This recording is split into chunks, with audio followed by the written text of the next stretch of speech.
Let's get started. I want to begin tonight with the issue that voters repeatedly say is their #1 issue, and that is the economy and the cost of living in this country.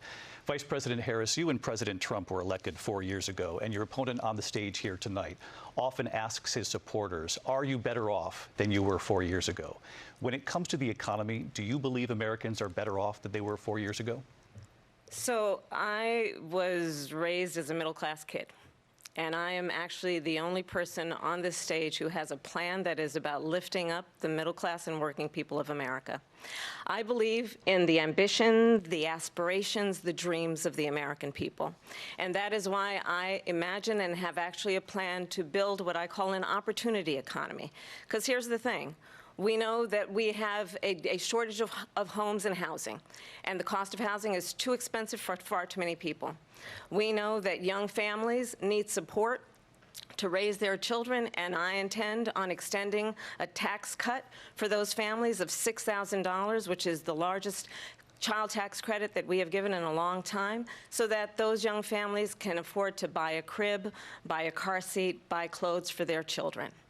My passion, one of them, is small businesses. My mother raised my sister and me, but there was a woman who helped raise us. We call her our second mother. She was a small business owner. I love our small businesses.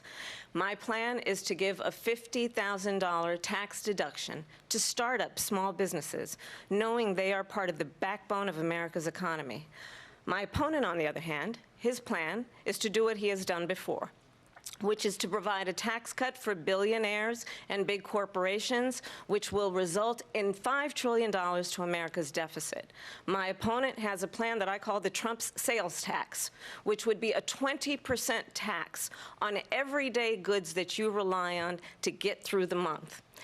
Economists have said that Trump sales tax would actually result for middle-class families in about $4,000 more a year because of his policies and his ideas about what should be the backs of middle-class people paying for tax cuts for billionaires. President Trump, I'll give you 2 minutes. First of all, I have no sales tax. That's an incorrect statement. She knows that.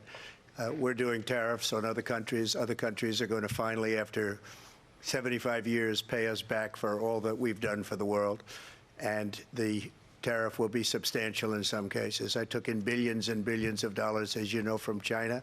In fact, they never took the tariff off because there was so much money they can't. It would totally destroy everything that they've set out to do. They're taking in billions of dollars from China and other places. They've left the tariffs on. When I had it, I had tariffs, and yet I had no inflation. Look, we've had a terrible economy because inflation which is really known as a country buster. It breaks up countries.